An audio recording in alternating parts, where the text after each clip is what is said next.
ഈശോ മിശിഹായ്ക്ക് സ്തുതിയായിരിക്കട്ടെ. പ്രിയപ്പെട്ട സഹോദരങ്ങളെ, ഞാൻ ഷിബു ജെയിംസ്. സാ മീഡിയ എന്ന നമ്മുടെ യൂട്യൂബ് ചാനലിലേക്ക് എല്ലാ സുഹൃത്തുക്കൾക്കും സ്വാഗതം. 2024 ലോഗോസിന്റെ പഠനമാണ് ഈ ചാനലിലൂടെ നടത്തപ്പെടുന്നത്. 2024 ലോഗോസിന് പഠിക്കാനുള്ള മുഴുവൻ ഭാഗങ്ങളിൽ നിന്നും ഒരധ്യായത്തിന് 1ഉം 2ഉം വീഡിയോസ് വീതം തയ്യാറാക്കി അപ്ലോഡ് ചെയ്തിട്ടുണ്ട്. 80-ലധികം വീഡിയോസ് ഉണ്ട് മുഴുവൻ ചോദ്യോത്തരങ്ങളിൽ നിന്നായി തയ്യാറാക്കിയിട്ടുള്ളത്. എന്നാൽ ഇനി ഒരാഴ്ച മാത്രമേ ലോഗോസ് പരീക്ഷയ്ക്ക് അവശേഷിക്കുന്നുള്ളൂ. ഈ ചുരുങ്ങിയ സമയം കൊണ്ട് ഇത്രയും വീഡിയോസ് കാണുക പ്രായോഗികമല്ല എന്നതുകൊണ്ട് തന്നെ ഒരു വാക്യത്തിൽ നിന്ന് 1ഓ 2ഓ ചോദ്യങ്ങൾ എന്ന രീതിയിൽ മുഴുവൻ ഭാഗങ്ങളും ഉൾപ്പെടുത്തി 2800 ചോദ്യങ്ങൾ 9 വീഡിയോയായി തയ്യാറാക്കുകയാണ്. അതിൽ ഏറ്റവും അവസാനത്തെ വീഡിയോയാണിത്. മറ്റ് 8 വീഡിയോസ് ഡിസ്ക്രിപ്ഷൻ ബോക്സിൽ നൽകിയിട്ടുണ്ട്. ലൂക്കായുടെ സുവിശേഷത്തിൽ നിന്നുള്ള 651 മുതൽ 1000 വരെയുള്ള 350 ചോദ്യങ്ങളാണ് ഇവിടെ ഉൾപ്പെടുത്തിയിട്ടുള്ളത്. 80ഓളം വീഡിയോസ് തയ്യാറാക്കിയതിൽ 4000ഓളം ചോദ്യങ്ങളുണ്ട്. ആ 4000ഓളം ചോദ്യങ്ങൾ അടങ്ങുന്ന PDF ആവശ്യമുള്ളവർക്ക് നൽകുന്നതാണ്. 200 രൂപയാണ് അതിന്റെ ചാർജ്. സ്ക്രീനിൽ കാണുന്ന ഗൂഗിൾ പേ നമ്പറിൽ പേയ്മെന്റ് നടത്തി അതിന്റെ സ്ക്രീൻഷോട്ട് വാട്സപ്പ് ചെയ്താൽ PDF അയച്ചു തരുന്നതായിരിക്കും. നമുക്ക് ചോദ്യോത്തരങ്ങളിലേക്ക് കടക്കാം. 651 പടിഞ്ഞാറ് മേഘം ഉയരുന്നത് കണ്ടാൽ മഴ വരുന്നു എന്ന് നിങ്ങൾ പറയുന്നു. അങ്ങനെ സംഭവിക്കുകയും ചെയ്യുന്നു. ആര് ആരോട് പറഞ്ഞു? യേശു ജനക്കൂട്ടത്തോട്. 652 എപ്പോഴാണ് മഴ വരുന്നു എന്ന് നിങ്ങൾ പറയുന്നത്? പടിഞ്ഞാറ് മേഘം ഉയരുന്നത് കണ്ടാൽ. 653 പടിഞ്ഞാറ് മേഘം ഉയരുന്നത് കണ്ടാൽ നിങ്ങൾ എന്തു പറയുന്നു എന്നാണ് യേശു ജനക്കൂട്ടത്തോട് പറയുന്നത്? മഴ വരുന്നു എന്ന്. 654 അത്യുഷ്ണം ഉണ്ടാകുമെന്ന് നിങ്ങൾ പറയുന്നത് എപ്പോൾ? തെക്കൻ കാറ്റ് അടിക്കുമ്പോൾ. 655 തെക്കൻ കാറ്റടിക്കുമ്പോൾ നിങ്ങൾ എന്തു പറയുന്നു എന്നാണ് യേശു പറയുന്നത്? അത്യുഷ്ണമുണ്ടാകുമെന്ന്. 656 ലൂക്ക 12:56 യേശു ജനക്കൂട്ടത്തെ എപ്രകാരമാണ് സംബോധന ചെയ്യുന്നത്? കപടനാട്യക്കാരെ. 657 കപടനാട്യക്കാരെ എന്ന് യേശു ജനക്കൂട്ടത്തെ വിളിക്കാൻ കാരണമെന്ത്?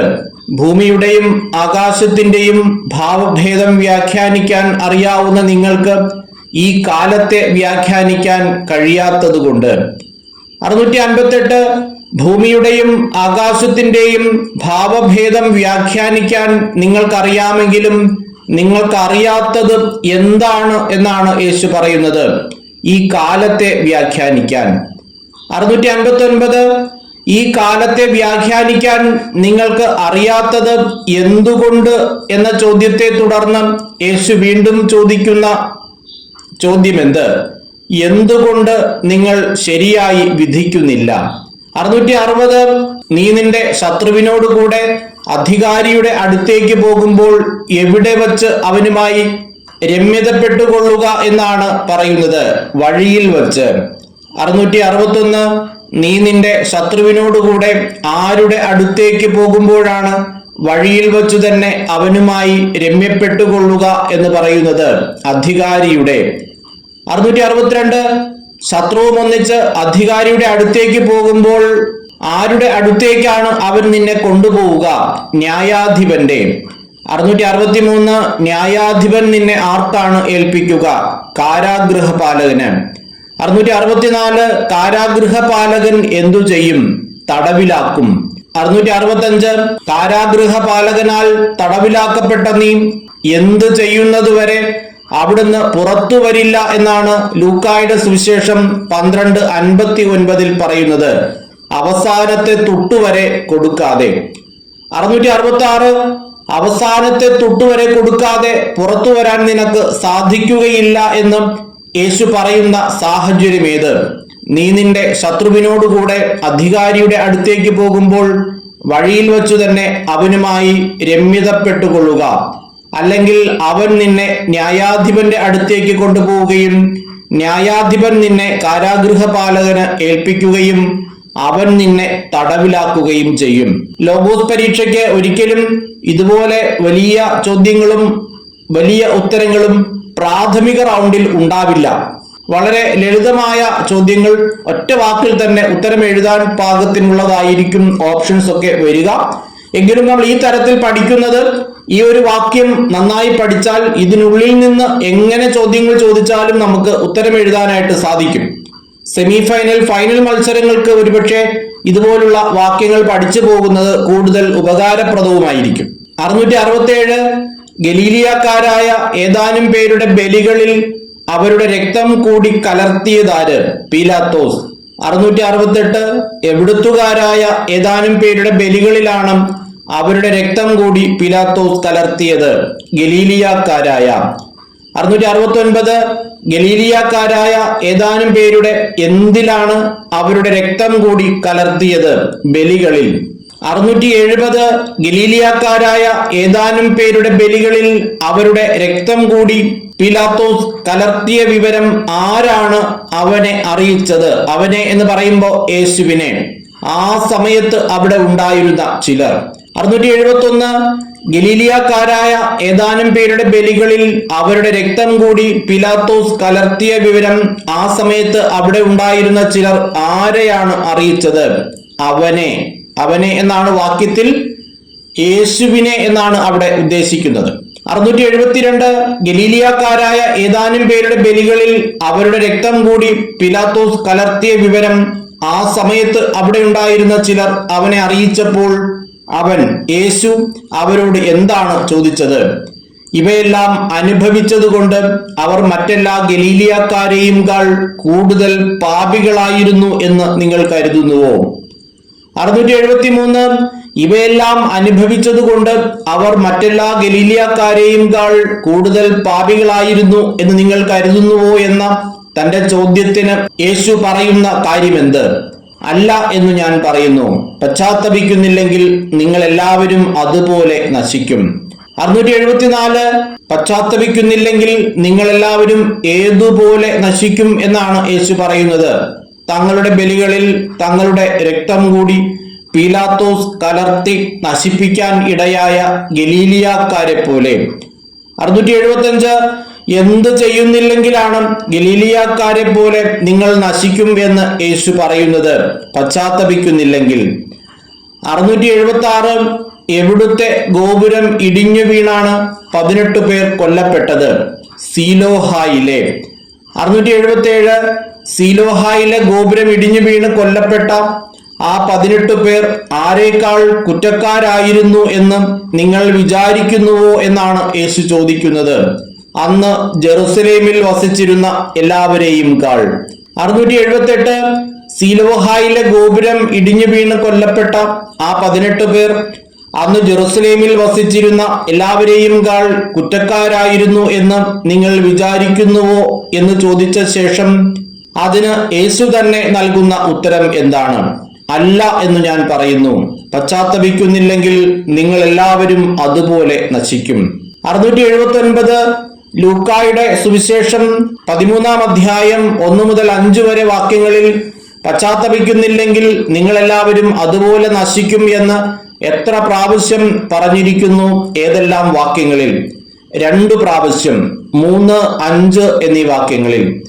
680 അല്ല എന്ന് ഞാൻ പറയുന്നു.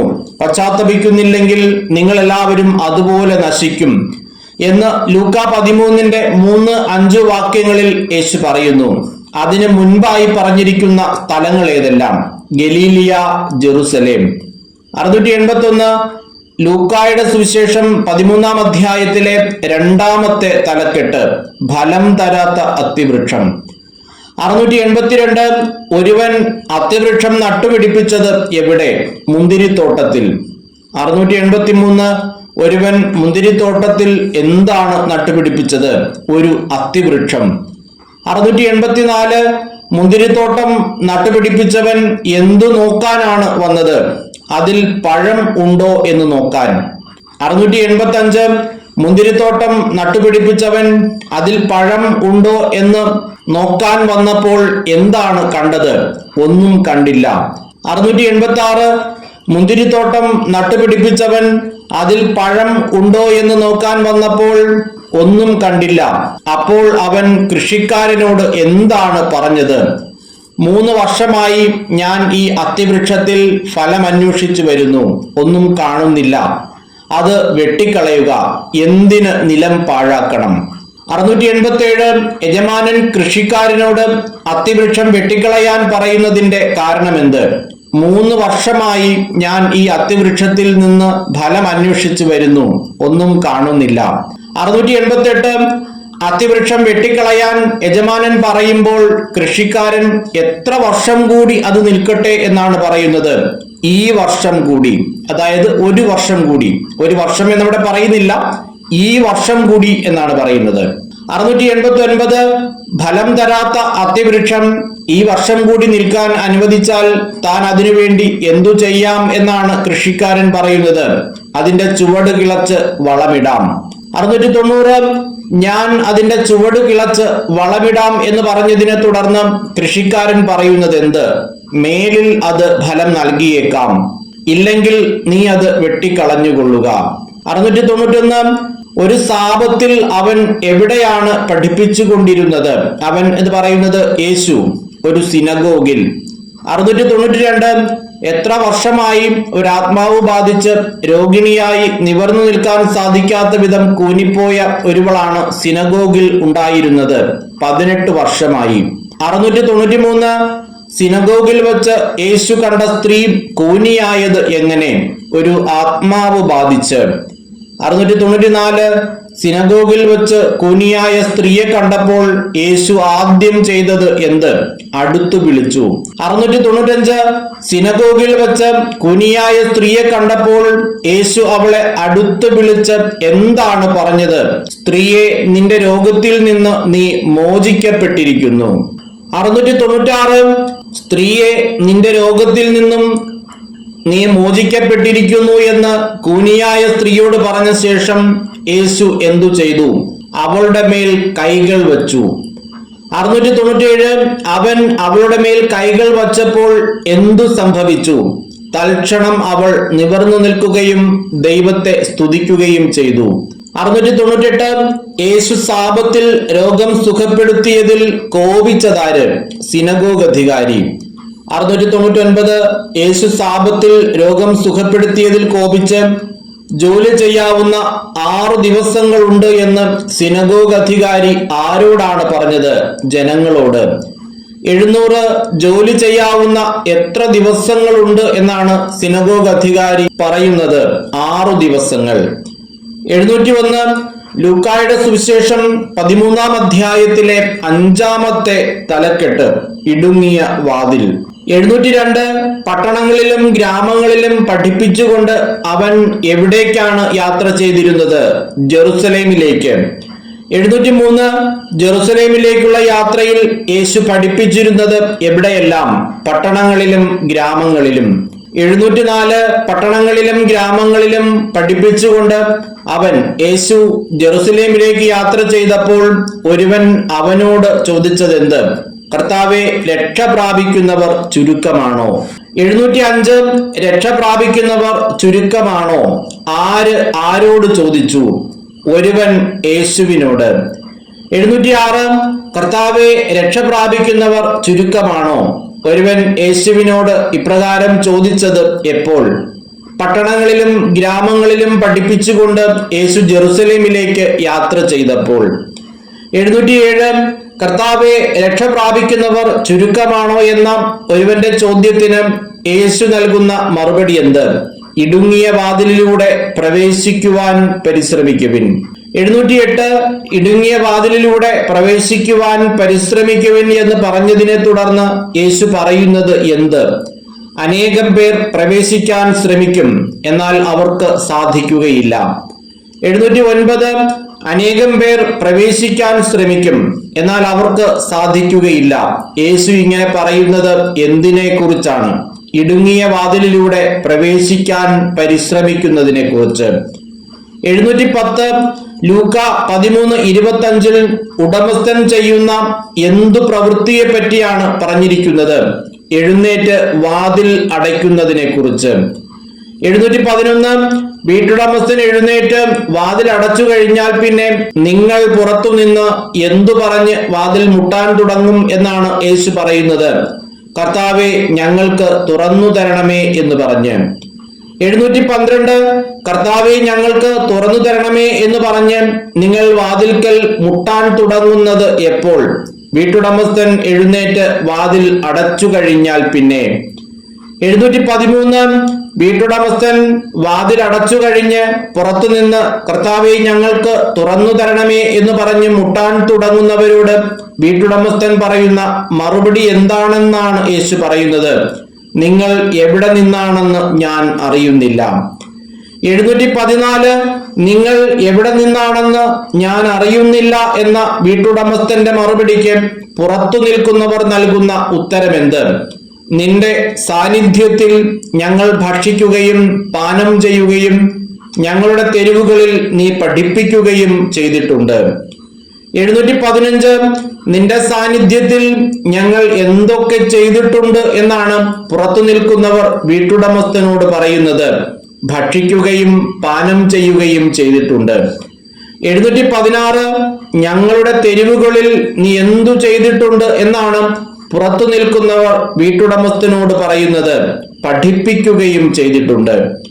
717 അകത്തു പ്രവേശിക്കാൻ പരിശ്രമിക്കുന്ന പുറത്തു നിൽക്കുന്നവരോട് വീട്ടുടമസ്ഥൻ അകന്നു പോകാൻ പറയുന്നതിന്റെ കാരണമെന്ത്? അവർ അനീതി പ്രവർത്തിക്കുന്നത് കൊണ്ട്. 718 ആരൊക്കെ ദൈവരാജ്യത്തിൽ ഇരിക്കുന്നതായും നിങ്ങൾ പുറന്തള്ളപ്പെടുന്നതായും കാണുമ്പോഴാണ് നിങ്ങൾ വിലപിക്കുകയും പല്ലിറുമ്പുകയും ചെയ്യുന്നത്? അബ്രഹാമും ഇസഹാക്കും യാക്കോബും സകല പ്രവാചകന്മാരും. 719 അബ്രഹാമും ഇസഹാക്കും യാക്കോബും സകല പ്രവാചകന്മാരും എവിടെ ഇരിക്കുന്നതായി നിങ്ങൾ കാണും എന്നാണ് യേശു പറയുന്നത്? ദൈവരാജ്യത്തിൽ. 720 ആരൊക്കെ ദൈവരാജ്യത്തിൽ ഇരിക്കുന്നതായി നിങ്ങൾ കാണും എന്നാണ് യേശു പറയുന്നത്? അബ്രഹാമും ഇസഹാക്കും യാക്കോബും സകല പ്രവാചകന്മാരും. 721 അബ്രഹാമും ഇസഹാക്കും യാക്കോബും സകല പ്രവാചകന്മാരും ദൈവരാജ്യത്തിൽ ഇരിക്കുന്നതായി കാണുമ്പോൾ നിങ്ങൾ എന്തു ചെയ്യും എന്നാണ് യേശു പറയുന്നത്? പുറന്തള്ളപ്പെടും. 722 അബ്രഹാമും ഇസഹാക്കും യാക്കോബും സകല പ്രവാചകന്മാരും ദൈവരാജ്യത്തിൽ ഇരിക്കുന്നതായും നിങ്ങൾ പുറന്തള്ളപ്പെടുന്നതായും കാണുമ്പോൾ നിങ്ങൾ എന്തു ചെയ്യും എന്നാണ് യേശു പറയുന്നത്? വിലപിക്കുകയും പല്ലിറുമുകയും ചെയ്യും. 723 എവിടെ നിന്നെല്ലാം ഉള്ള ജനങ്ങളാണ് ദൈവരാജ്യത്തിൽ വന്നിരിക്കുന്നത്? കിഴക്കുനിന്നും പടിഞ്ഞാറുനിന്നും വടക്കുനിന്നും തെക്കുനിന്നും ജനങ്ങൾ വന്നു. 724 കിഴക്കുനിന്നും പടിഞ്ഞാറുനിന്നും വടക്കുനിന്നും തെക്കുനിന്നും ജനങ്ങൾ വന്ന് ദൈവരാജ്യത്തിൽ വിരുന്നിനിരിക്കുമ്പോൾ എന്തു സംഭവിക്കും എന്നാണ് യേശു പറയുന്നത്? അപ്പോൾ മുൻപന്മാർ പിൻപന്മാരും പിൻപന്മാർ മുൻപന്മാരുമാകും. 725 ചില ഫരിസേയർ വന്ന് അവനോട്, അതായത് യേശുവിനോട് പറഞ്ഞതെന്ത്? ഇവിടെ നിന്ന് പോവുക. 726 ചില ഫരിസേയർ വന്ന് ആര് യേശുവിനെ കൊല്ലാൻ ഒരുങ്ങുന്ന കാര്യമാണ് പറഞ്ഞത്? ഹെറോദേസ്. 727 ഹെറോദേസ് യേശുവിനെ കൊല്ലാൻ ഒരുങ്ങുന്ന കാര്യം ആരാണ് വന്ന് യേശുവിനോട് പറഞ്ഞത്? ചില ഫരിസേയർ. 728 ഹെറോദേസ് യേശുവിനെ കൊല്ലാൻ ഒരുങ്ങുന്നത് കൊണ്ട് എന്തു ചെയ്യാനാണ് ചില ഫരിസേയർ വന്ന് യേശുവിനോട് പറയുന്നത്? ഇവിടെ നിന്ന് പോവുക. 729 നിങ്ങൾ പോയി ആ കുറുക്കനോട് പറയുവിൻ, ഞാൻ ഇന്നും നാളെയും പിശാചുക്കളെ പുറത്താക്കുകയും രോഗശാന്തി നൽകുകയും ചെയ്യും. 3-ാം ദിവസം എന്റെ ദൗത്യം ഞാൻ പൂർത്തിയാക്കിയിരിക്കും. യേശു ഇപ്രകാരം പറഞ്ഞത് ആരോട്? കുറുക്കൻ എന്ന് യേശു സംബോധന ചെയ്യുന്നത് ആരെ? യേശു ഇപ്രകാരം പറഞ്ഞത് ഫരിസേയരോട്, കുറുക്കൻ എന്ന് സംബോധന ചെയ്യുന്നത് ഹെറോദേസിനെ. 730 യേശു ഹെറോദേസിനെ സംബോധന ചെയ്യുന്നത് എങ്ങനെ? കുറുക്കൻ. 731 ഇന്നും നാളെയും ഞാൻ എന്തൊക്കെ ചെയ്യും എന്നാണ് യേശു പറയുന്നത്? പിശാചുക്കളെ പുറത്താക്കുകയും രോഗശാന്തി നൽകുകയും ചെയ്യും. 732 എന്നാണ് താൻ തന്റെ ദൗത്യം പൂർത്തിയാക്കുമെന്ന് യേശു പറയുന്നത്? 3-ാം ദിവസം. 733 മൂന്നാം ദിവസം എന്റെ ദൗത്യം ഞാൻ പൂർത്തിയാക്കിയിരിക്കും എന്ന് പറഞ്ഞതിനെ തുടർന്ന് യേശു പറയുന്നത് എന്ത്? എങ്കിലും ഇന്നും നാളെയും മറ്റന്നാളും ഞാൻ എന്റെ യാത്ര തുടരേണ്ടിയിരിക്കുന്നു. 734 ഇന്നും നാളെയും മറ്റന്നാളും ഞാൻ എന്റെ യാത്ര തുടരേണ്ടിയിരിക്കുന്നു എന്ന് യേശു പറയാൻ കാരണം എന്ത്? എന്തെന്നാൽ ജെറുസലേമിന് പുറത്തു വച്ച് ഒരു പ്രവാചകൻ നശിക്കുക സാധ്യമല്ല. 735 എവിടെ വെച്ച് ഒരു പ്രവാചകൻ നശിക്കുക സാധ്യമല്ല എന്നാണ് യേശു പറയുന്നത്? ജെറുസലേമിന് പുറത്തു വച്ച്. 736 പ്രവാചകന്മാരെ കൊല്ലുകയും നിന്റെ അടുത്തേക്ക് അയക്കപ്പെടുന്നവരെ കല്ലെറിയുകയും ചെയ്യുന്നവളെ എന്ന് യേശു സംബോധന ചെയ്യുന്നത് ആരെയാണ്? ജെറുസലേമിനെ. 737 ആരാണ് പ്രവാചകന്മാരെ കൊല്ലുന്നത്? ജെറുസലേം. 738 തന്റെ അടുത്തേക്ക് അയക്കപ്പെടുന്നവരെ ജെറുസലേം എന്തു ചെയ്യുന്നു? കല്ലെറിയുന്നു. 739 പിടക്കോഴി കുഞ്ഞുങ്ങളെ ചിറകിൻ കീഴിൽ ചേർത്തു നിർത്തുന്നത് പോലെ ആരെ ഒന്നിച്ചു ചേർക്കുന്നതിന് താൻ ആഗ്രഹിച്ചു എന്നാണ് യേശു പറയുന്നത്? നിന്റെ സന്താനങ്ങളെ. നിന്റെ എന്ന് പറയുന്നത് ജെറുസലേമിന്റെ സന്താനങ്ങളെ. 740 പിടക്കോഴി കുഞ്ഞുങ്ങളെ ചിറകിൻ കീഴ് ചേർത്തു നിർത്തുന്നത് പോലെ നിന്റെ സന്താനങ്ങളെ ഒന്നിച്ചു ചേർക്കുന്നതിന് ഞാൻ എത്രയോ പ്രാവശ്യം ആഗ്രഹിച്ചു എന്ന് പറഞ്ഞ ശേഷം തുടർന്ന് യേശു പറയുന്നത് എന്ത്? പക്ഷെ നിങ്ങൾ സമ്മതിച്ചില്ല. 741 ജെറുസലേമിന്റെ സന്താനങ്ങളെ ഒന്നിച്ചു ചേർക്കുന്നതിന് താൻ ആഗ്രഹിച്ചുവെങ്കിലും നിങ്ങൾ സമ്മതിച്ചില്ല. അതുകൊണ്ട് നിങ്ങളുടെ ഭവനം എങ്ങനെയായിരിക്കുന്നു എന്നാണ് യേശു പറയുന്നത്? പരിത്യക്തമായിരിക്കുന്നു. 742 നിങ്ങളുടെ ഭവനം പരിത്യക്തമായിരിക്കുന്നു എന്ന് യേശു പറയാൻ കാരണം എന്ത്? പിടക്കോഴി കുഞ്ഞുങ്ങളെ ചിറകിൻ കീഴ് ചേർത്തു നിർത്തുന്നത് പോലെ നിന്റെ സന്താനങ്ങളെ ഒന്നിച്ചു ചേർക്കുന്നതിന് ഞാൻ എത്രയോ പ്രാവശ്യം ആഗ്രഹിച്ചു, പക്ഷെ നിങ്ങൾ സമ്മതിച്ചില്ല. 742 നിങ്ങൾ എന്തു പറയുന്നത് വരെ എന്നെ കാണുകയില്ല എന്നാണ് യേശു ജെറുസലേം നിവാസികളോട് പറയുന്നത്. കർത്താവിന്റെ നാമത്തിൽ വരുന്നവൻ അനുഗ്രഹീതൻ എന്ന് പറയുന്നത് വരെ. 743 കർത്താവിന്റെ നാമത്തിൽ വരുന്നവൻ അനുഗ്രഹീതൻ എന്ന് നിങ്ങൾ പറയുന്നത് വരെ നിങ്ങൾ എന്ത് ചെയ്യുകയില്ല എന്നാണ് യേശു പറയുന്നത്? നിങ്ങൾ എന്നെ കാണുകയില്ല. 744 ഒരു സാബത്തിൽ അവൻ ആരുടെ വീട്ടിലാണ് ഭക്ഷണത്തിനിരുന്നത്? ഫരിസയ പ്രമാണികളിൽ ഒരുവന്റെ. 745 അവൻ യേശു എന്നാണ് ഫരിസയ പ്രമാണികളിൽ ഒരുവന്റെ വീട്ടിൽ ഭക്ഷണത്തിന് പോയത്? ഒരു സാബത്തിൽ. 746 ഒരു സാബത്തിൽ അവൻ യേശു ഫരിസയ പ്രമാണികളിൽ ഒരുവന്റെ വീട്ടിൽ എന്തിനാണ് പോയത്? ഭക്ഷണത്തിന്. 747 ഒരു സാബത്തിൽ അവൻ ഫരിസയ പ്രമാണികളിൽ ഒരുവന്റെ വീട്ടിൽ ഭക്ഷണത്തിന് പോയി. അവർ അവനെ ഡാഷ് ലൂക്ക 14:1 പ്രകാരം പൂരിപ്പിക്കുക ശ്രദ്ധിച്ചുകൊണ്ടിരുന്നു. 748 അവർ അവനെ ശ്രദ്ധിച്ചുകൊണ്ടിരുന്നു. ആരെ എപ്പോൾ? നിയമജ്ഞരും ഫരിസയരും യേശുവിനെ അവൻ ഫരിസയ പ്രമാണികളിൽ ഒരുവന്റെ വീട്ടിൽ ഭക്ഷണത്തിന് പോയപ്പോൾ. 749 ഒരു സാബത്തിൽ അവൻ ഫരിസയ പ്രമാണികളിൽ ഒരുവന്റെ വീട്ടിൽ ഭക്ഷണത്തിന് പോയി. അപ്പോൾ അവിടെ ഉണ്ടായിരുന്ന രോഗി ആര്? ഒരു മഹോദര രോഗി. 750 സാബത്തിൽ രോഗശാന്തി നൽകുന്നത് അനുവദനീയമോ അല്ലയോ? ആരോട് ചോദിച്ചു? യേശു നിയമജ്ഞരോടും ഫരിസയരോടും. 751 ചോദ്യം, യേശു നിയമജ്ഞരോടും ഫരിസയരോടും ചോദിച്ചത് എന്ത്?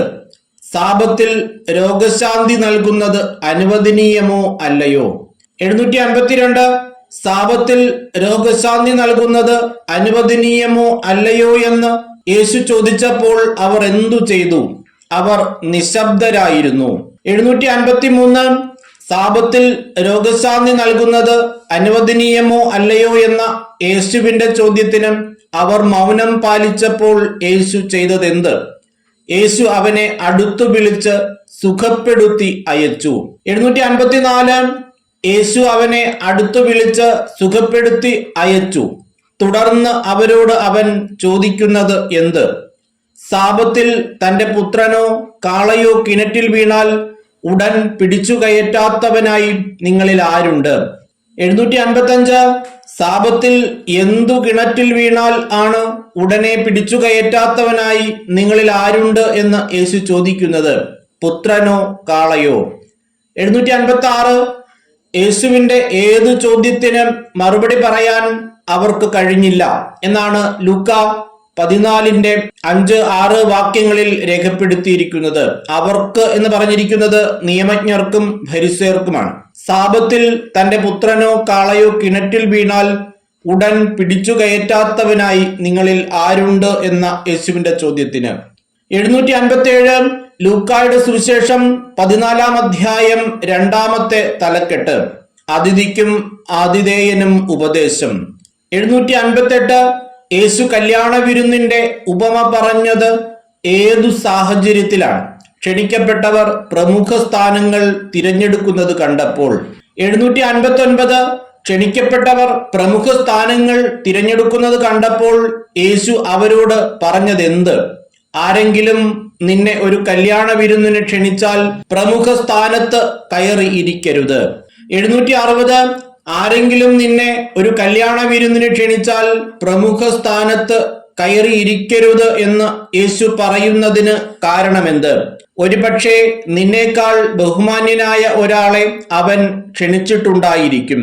761 ഒരുപക്ഷെ നിന്നേക്കാൾ ബഹുമാന്യനായ ഒരാളെ അവൻ ക്ഷണിച്ചിട്ടുണ്ടായിരിക്കും. അതുകൊണ്ട് കല്യാണ വിരുന്നിൽ പങ്കെടുക്കുമ്പോൾ എന്തു ചെയ്യരുത് എന്നാണ് യേശു പറയുന്നത്? പ്രമുഖ സ്ഥാനത്ത് കയറിയിരിക്കരുത്. 762 കല്യാണ വിരുന്നിൽ പങ്കെടുക്കുമ്പോൾ നീ ലജ്ജിച്ച് അവസാനത്തെ സ്ഥാനത്ത് പോയി ഇരിക്കേണ്ടി വരുന്ന സാഹചര്യമേത്? നിങ്ങളെ രണ്ടുപേരെയും ക്ഷണിച്ചവൻ വന്ന് ഇവന് സ്ഥലം കൊടുക്കുക എന്ന് നിന്നോട് പറയുമ്പോൾ. 763 നിങ്ങളെ രണ്ടുപേരെയും ക്ഷണിച്ചവൻ വന്ന് ഇവന് സ്ഥലം കൊടുക്കുക എന്ന് നിന്നോട് പറയുമ്പോൾ നിനക്ക് സംഭവിക്കുന്നത് എന്ത്? നീ ലജ്ജിച്ച് അവസാനത്തെ സ്ഥാനത്ത് പോയി ഇരിക്കും. 764 കല്യാണ വിരുന്നിന് ക്ഷണിക്കപ്പെടുമ്പോൾ നീ എവിടെ പോയി ഇരിക്കണമെന്നാണ് യേശു പറയുന്നത്? അവസാനത്തെ സ്ഥാനത്ത്. 765 വിരുന്നിന് ക്ഷണിക്കപ്പെടുമ്പോൾ അവസാനത്തെ സ്ഥാനത്ത് പോയി ഇരുന്നാൽ നിനക്ക് ഉണ്ടാകുന്ന മേന്മ എന്ത്? ആതിഥേയൻ വന്ന് നിന്നോട് സ്നേഹിത മുമ്പോട്ട് കയറിയിരിക്കുക എന്ന് പറയും. അപ്പോൾ നിന്നോടുകൂടെ ഭക്ഷണത്തിനിരിക്കുന്ന സകലരുടെയും മുമ്പാകെ നിനക്ക് മഹത്വമുണ്ടാകും. 766 നിന്നോടുകൂടെ ഭക്ഷണത്തിനിരിക്കുന്ന സകലരുടെയും മുമ്പാകെ നിനക്ക് മഹത്വമുണ്ടാകുന്നത് എപ്പോൾ? ആതിഥേയൻ വന്ന് നിന്നോട് സ്നേഹിത മുമ്പോട്ട് കയറിയിരിക്കുക എന്ന് പറയുമ്പോൾ.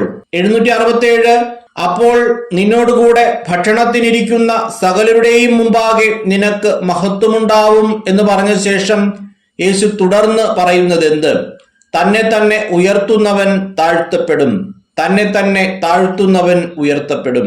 768 തന്നെ തന്നെ ഉയർത്തുന്നവൻ താഴ്ത്തപ്പെടും, തന്നെ തന്നെ താഴ്ത്തുന്നവൻ ഉയർത്തപ്പെടും. വാക്യഭാഗം എഴുതുക. ലൂക്ക 14:11. 769 തന്നെ തന്നെ ഉയർത്തുന്നവന് സംഭവിക്കുന്നത് എന്ത്? താഴ്ത്തപ്പെടും. 770 ആരാണ് താഴ്ത്തപ്പെടുമെന്ന് യേശു പറയുന്നത്? തന്നെ തന്നെ ഉയർത്തുന്നവൻ. 771 ലൂക്കായുടെ സുവിശേഷം 13-ാം അധ്യായത്തിൽ ദൈവരാജ്യത്തെ എന്തിനോടെല്ലാമാണ് യേശു ഉപമിച്ചിരിക്കുന്നത്? കടുകുമണിയോടും പുളിമാവിനോടും. 772 തന്നെ തന്നെ താഴ്ത്തുന്നവന് സംഭവിക്കുന്നത് എന്ത്? ഉയർത്തപ്പെടും. 773 ആരാണ് ഉയർത്തപ്പെടുന്നത്? തന്നെ തന്നെ താഴ്ത്തുന്നവൻ. 774 തന്നെ വിരുന്നിന് ക്ഷണിച്ചവനോട് അവൻ യേശു പറഞ്ഞതെന്ത്? നീ ഒരു സദ്യയോ അത്താഴ വിരുന്നോ കൊടുക്കുമ്പോൾ നിന്റെ സ്നേഹിതരെയോ സഹോദരരെയോ ബന്ധുക്കളെയോ ധനികരായ അയൽക്കാരെയോ വിളിക്കരുത്. 775 നീ ഒരു സദ്യയോ അത്താഴ വിരുന്നോ കൊടുക്കുമ്പോൾ നിന്റെ സ്നേഹിതരെയോ സഹോദരരെയോ ബന്ധുക്കളെയോ ധനികരായ അയൽക്കാരെയോ വിളിക്കരുത്. ആര് ആരോട് പറഞ്ഞു? യേശു തന്നെ വിരുന്നിന് ക്ഷണിച്ചവനോട്. 776 നീ ഒരു സദ്യയോ അത്താഴ വിരുന്നോ കൊടുക്കുമ്പോൾ ആരെയൊക്കെ വിളിക്കരുത് എന്നാണ് യേശു പറയുന്നത്? സ്നേഹിതരെയോ സഹോദരരെയോ ബന്ധുക്കളെയോ ധനികരായ അയൽക്കാരെയോ. 777 നീ ഒരു സദ്യയോ അത്താഴ വിരുന്നോ കൊടുക്കുമ്പോൾ നിന്റെ സ്നേഹിതരെയോ സഹോദരരെയോ ബന്ധുക്കളെയോ ധനികരായ അയൽക്കാരെയോ വിളിക്കരുത് എന്ന് യേശു പറയാൻ കാരണമെന്ത്? ഒരുപക്ഷെ അവർ നിന്നെ പകരം ക്ഷണിക്കുകയും അത് നിനക്ക് പ്രതിഫലമാവുകയും ചെയ്യും. 778 ആരെയെല്ലാം വിരുന്നിന് ക്ഷണിച്ചാൽ അവർ നിന്നെ പകരം ക്ഷണിക്കുകയും അത് നിനക്ക് പ്രതിഫലമാവുകയും ചെയ്യും എന്നാണ് യേശു പറയുന്നത്. സ്നേഹിതരെയോ സഹോദരരെയോ ബന്ധുക്കളെയോ ധനികരായ അയൽക്കാരെയോ. 779 നീ സദ്യ നടത്തുമ്പോൾ ആരെയൊക്കെ വിളിക്കുക എന്നാണ് യേശു പറയുന്നത്? ദരിദ്രർ, വികലാംഗർ, മുടന്തർ, കുരുടർ എന്നിവരെ. 780 നീ സദ്യ നടത്തുമ്പോൾ ദരിദ്രർ, വികലാംഗർ, മുടന്തർ, കുരുടർ എന്നിവരെ ക്ഷണിച്ചാൽ നീ ആരായിത്തീരും? ഭാഗ്യവാൻ. 781 സദ്യ നടത്തുമ്പോൾ ദരിദ്രർ, വികലാംഗർ, മുടന്തർ, കുരുടർ എന്നിവരെ ക്ഷണിച്ചാൽ നീ ഭാഗ്യവാനായിരിക്കും എന്ന് പറയുന്നതിന്റെ കാരണമെന്ത്? പകരം നൽകാൻ അവരുടെ പക്കൽ ഒന്നുമില്ല. 782 നീ സദ്യ നടത്തുമ്പോൾ ദരിദ്രർ, വികലാംഗർ, മുടന്തർ, കുരുടർ എന്നിവരെ ക്ഷണിച്ചാൽ നിനക്ക് എപ്പോൾ പ്രതിഫലം ലഭിക്കുമെന്നാണ് യേശു പറയുന്നത്? നീതിമാന്മാരുടെ പുനരുത്ഥാനത്തിൽ. 783 നീതിമാന്മാരുടെ പുനരുത്ഥാനത്തിൽ പ്രതിഫലം ലഭിക്കണമെങ്കിൽ എന്തു ചെയ്യണം? പകരം നൽകാൻ ഒന്നുമില്ലാത്ത ദരിദ്രർ, വികലാംഗർ, മുടന്തർ, കുരുടർ എന്നിവരെ സദ്യയ്ക്ക് ക്ഷണിക്കുക. 784 അവനോടുകൂടെ, അതായത് യേശുവിനോടുകൂടെ ഭക്ഷണത്തിനിരുന്നവരിൽ ഒരുവൻ ഇതു കേട്ടിട്ട് അവനോട് പറഞ്ഞതെന്ത്? ദൈവരാജ്യത്തിൽ അപ്പം ഭക്ഷിക്കുന്നവൻ ഭാഗ്യവാൻ. 785 യേശുവിനോടുകൂടെ ഭക്ഷണത്തിനിരുന്നവരിൽ ഒരുവൻ ദൈവരാജ്യത്തിൽ അപ്പം ഭക്ഷിക്കുന്നവൻ ഭാഗ്യവാൻ എന്ന് പറഞ്ഞപ്പോൾ യേശു പഠിപ്പിച്ച ഉപമ ഏത്? വിരുന്നിന്റെ ഉപമ. 786 യേശു പറഞ്ഞ വിരുന്നിന്റെ ഉപമയുടെ ആരംഭം എപ്രകാരമായിരുന്നു? ഒരുവൻ ഒരിക്കൽ ഒരു വലിയ സദ്യയൊരുക്കി വളരെ പേരെ ക്ഷണിക്കുകയും ചെയ്തു. 787 സദ്യക്ക് സമയമായപ്പോൾ ക്ഷണിക്കപ്പെട്ടവരെ അറിയിക്കാൻ അവൻ ആരെയാണ് അയച്ചത്? ദാസനെ. 788 ദാസൻ ക്ഷണിക്കപ്പെട്ടവരെ അറിയിച്ചത് എന്ത്? വരുവിൻ, എല്ലാം തയ്യാറായിരിക്കുന്നു. 789 ക്ഷണിക്കപ്പെട്ടവരിൽ ഒന്നാമൻ പറഞ്ഞ ഒഴികഴിവെന്ത്? ഞാൻ ഒരു വയൽ വാങ്ങി അത് പോയി കാണേണ്ടിയിരിക്കുന്നു, എന്നെ ഒഴിവാക്കണം എന്നു ഞാൻ അപേക്ഷിക്കുന്നു. 790 തന്റെ ശിഷ്യനാകാൻ ആരെയൊക്കെ വെറുക്കണമെന്നാണ് യേശു പറയുന്നത്? പിതാവിനെയും മാതാവിനെയും ഭാര്യയെയും മക്കളെയും സഹോദരന്മാരെയും സഹോദരിമാരെയും സ്വജീവനെയും. 791 സ്വന്തം കുരിശു വഹിക്കാതെ എന്റെ പിന്നാലെ വരുന്നവന് എന്ത് കഴിയുകയില്ല എന്നാണ് യേശു പറയുന്നത്? എന്റെ ശിഷ്യനായിരിക്കുവാൻ.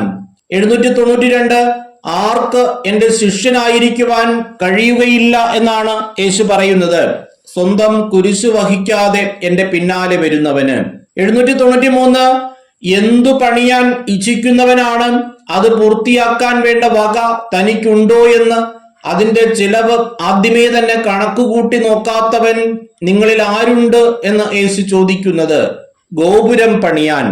794 കാണുന്നവരെല്ലാം അവനെ ആക്ഷേപിക്കും. എപ്പോൾ?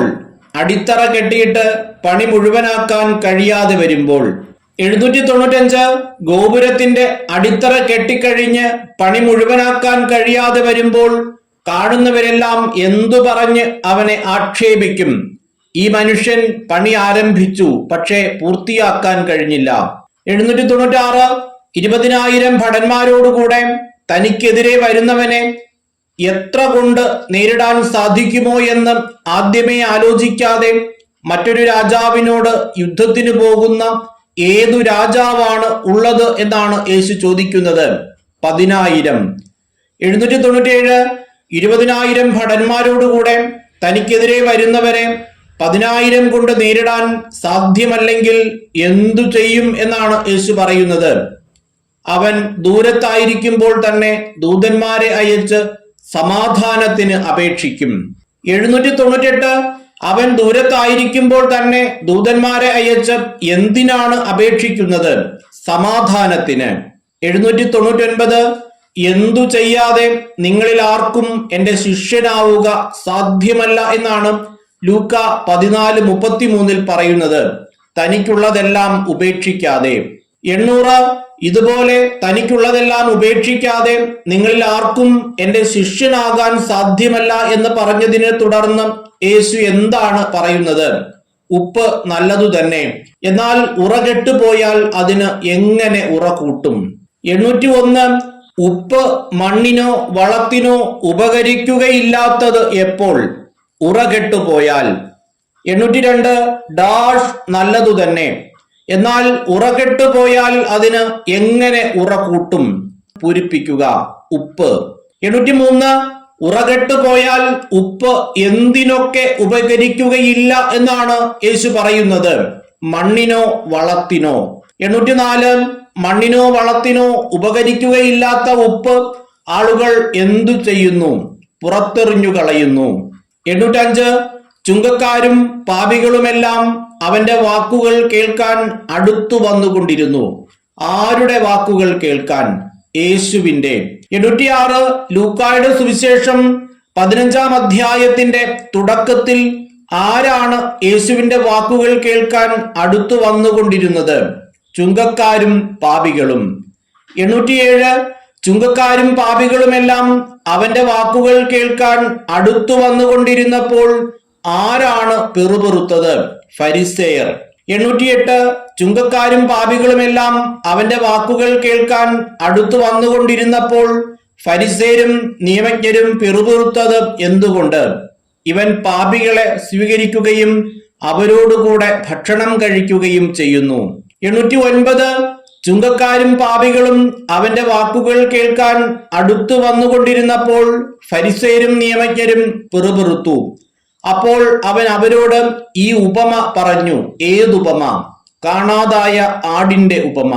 811 99നെയും മരുഭൂമിയിൽ വിട്ടിട്ട് നഷ്ടപ്പെട്ടതിനെ കണ്ടുകിട്ടുവോളം തേടിപ്പോകാത്തത് നിങ്ങളിൽ ആരാണ് എന്ന് യേശു ചോദിക്കുന്നത് ഏതു സാഹചര്യത്തിലാണ്? തനിക്ക് 100 ആടുകൾ ഉണ്ടായിരിക്കെ അവയിൽ ഒന്ന് നഷ്ടപ്പെട്ടാൽ. 812 വീട്ടിലെത്തുമ്പോൾ അവൻ കൂട്ടുകാരെയും അയൽവാസികളെയും വിളിച്ചുകൂട്ടി എന്തു പറയും എന്നാണ് യേശു പറയുന്നത്?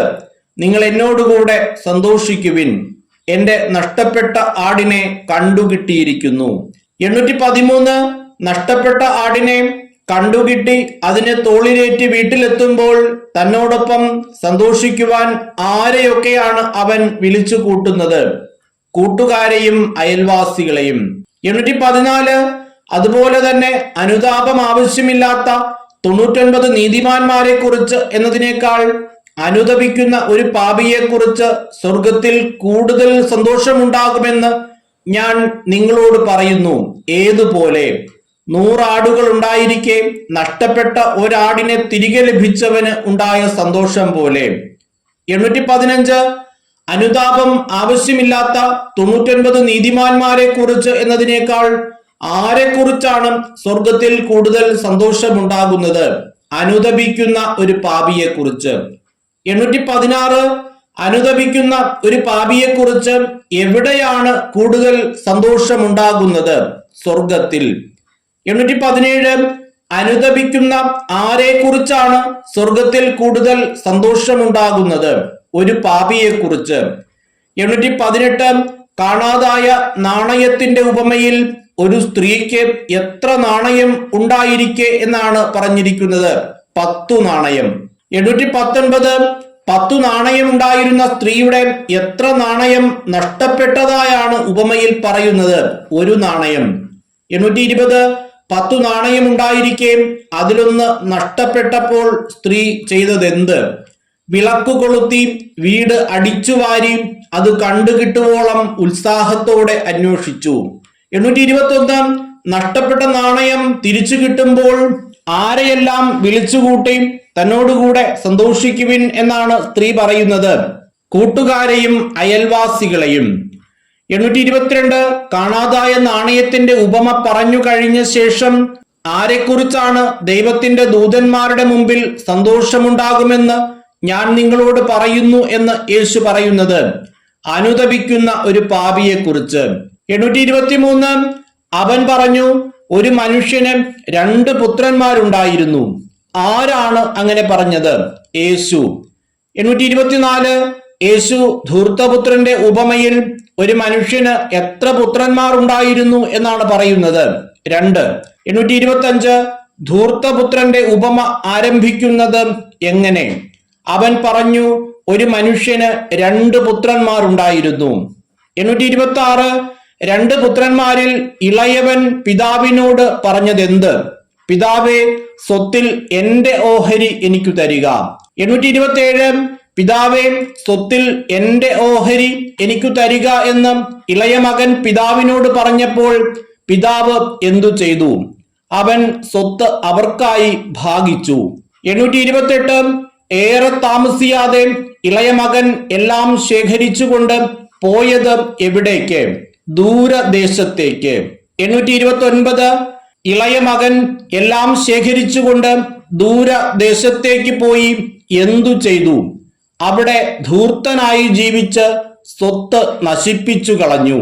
830 ഇളയ മകൻ ധൂർത്തനായി ജീവിച്ച് സ്വത്ത് ചെലവഴിച്ചു കഴിഞ്ഞപ്പോൾ എന്താണ് സംഭവിച്ചത്?